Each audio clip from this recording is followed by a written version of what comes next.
আর শান্ত যদি মালিক পক্ষ নাই হবে, ও যদি মালিক নাই থাকে, স্ট্যাম্পে বইয়ে সহসভাপতির ইয়েতে শান্তর স্বাক্ষর কেন আছে? শান্ত কি একদমই অশিক্ষিত? শান্তর বাংলাতে সাইন আছে, ইংরেজিতে সাইন আছে। শান্ত মালিক এবং শান্ত আমাদের টাকা দেয়, এগুলা সব বাড়ি গাড়ি করছে। কষ্ট করে উপার্জন করা টাকা এখানে আমরা রাখছি। ওদের বিগত ৫-৬ বছর যাবৎ আমরা এখানে সঞ্চয় বা ঋণদানের সাথে ওদের সাথে যুক্ত।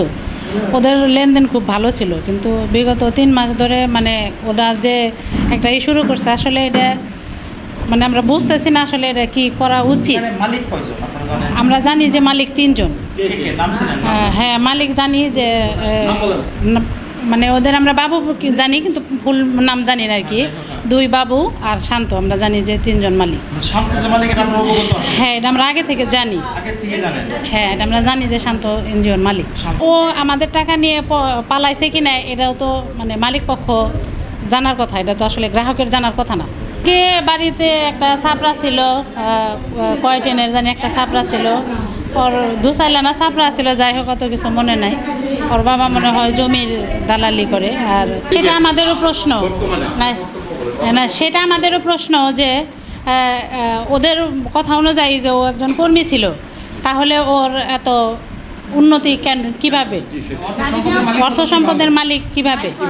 কিনছে 2টা, ছোট্ট একটা প্রাইভেট কার কিনছে, আবার 2টা গাড়ি কিনছে, আবার প্রাইভেট কার কিনছে, আবার ব্যাগটা নিয়ে এক বিল্ডিং দিচ্ছে। তাহলে আমাকে শান্ত আমাকে টাকা নিয়ে আমি আর কাম করি না, দেখা মাইসের বাড়িতে তখন কাজ করে খাই। আমার খাবার আমার 2.5 লাখ টাকা, আর কোন 1 টাকাও নাই। এনে থুয়েতে নাপ দিতে না খাইতি। আমি এখন মাইসে আমার খাবার দিতেছি, মাইসের বাড়িতে কাজ করে খাই। 2,75,000 ফিরাই দেয় না। ফেরত দেয় না, দিব ভাই ভাই গেছে শিকার যায়। আবার মেয়ের বিয়ার নিয়ে আমি ঠেয়া দিছি, মেয়ের বিয়া দিছি, টেহা চাইতেছে, কখন দেয় না। কষ্ট করে, কত কষ্ট করে হার পালছি, কষ্ট করে এনে ঠেয়া দিচ্ছি, কষ্টের টেহা। আসলে আমি জানি যে সে আগে দরিদ্র ছিল, এখন এত উত্তরোত্তর বৃদ্ধি। দীর্ঘ 14 বছরের মধ্যে কেমনি করে এত কিছু করে একটা ছেলে, বয়স তত না, এইটুকু জানি, তাছাড়া জানি না। ধারণা আমি এই বাবুর এই ওকে চিনি, ও খুব ভালো ছেলে। আমি এইটুকু জানি যে ভালো ছেলে, ও ভাগার মতো মানুষ না এটা। তারপরে যদি পরে ভাগে সেটা আলাদা কথা, কিন্তু যতটুকু আমার বিশ্বাস যে এই ছেলে কাজ করবে না। আমাদের প্রতিবেশী ওই পাশে আর এই পাশে আমরা থাকি। 1.5 লক্ষ টাকা নগদ আর 2,000 টাকার একটা ডিপিএস আছে, সব দিয়ে 2.5 লাখ টাকা। এখন ওনাদের কাছে চাওয়া হয়েছে, ওনাদের এনজিওতে ঝামেলা হয়েছে, মালিক পক্ষ একজন বলাইছে, আমাদের ধৈর্য ধরতে বলছে। কিন্তু গ্রাহকদেরও তো একটা ধৈর্যের লিমিট আছে, যেহেতু মাসে একটা লভ্যাংশ যে পাওয়া যায়, সেটা অনেক কাজে, অনেক দরকারি কাজে তারা ব্যবহার করি। এখন সেটা তো আমরা পাইতেছি না। আর শান্ত যদি মালিক পক্ষ নাই হবে, ও যদি মালিক নাই থাকে, স্ট্যাম্পে বইয়ে সহসভাপতির ইয়েতে শান্তর স্বাক্ষর কেন আছে? শান্ত কি একদমই অশিক্ষিত?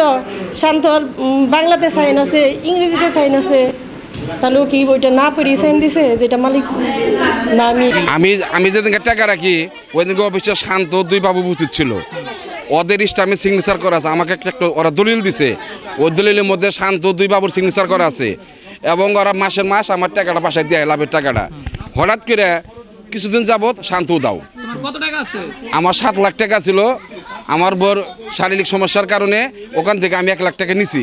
নেওয়ার পরে আজ 3 মাস যাবৎ শান্ত পলাতক, ওর সাথে আমাদের টাকা পয়সা কোনো লেনদেন নাই।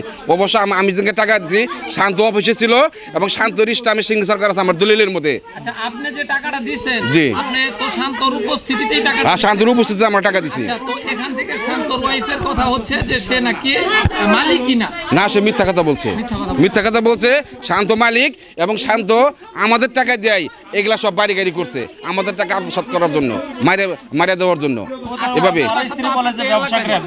না না না, ও হলো বাঙ্গা মোবাইল হারতো। শান্ত একটা বাঙ্গা মোবাইলের মিস্ত্রি ছিল, ওই মিস্ত্রি ওর সংসার চলতো না। ওর বাপের টেলার্সের দোকান, ওর বাপের সংসার চালাতে পারতো না। এই 2 এলাকাটা ওর ভাবে থাকতো, ওরা থাকতো। আজকে এখান থেকে আঙ্গুল ফুলা কলা গাছ হয়ে গেছে ওরা। শান্ত আঙ্গুর ফুলা কলা গাছ হয়ে গেছে। হাজার লক্ষ লক্ষ টাকা শান্ত মাইরেছে আমাদের এলাকার। আমরা স্থানীয় লোকজন, আমাদের থেকে শান্ত কেউ ভালো ছিল না, ঠিক আছে কি? সমস্ত টাকা শান্ত মেরে দিছে। হ্যাঁ, এটাই আমার এলাকা, এটাই আমার এলাকা।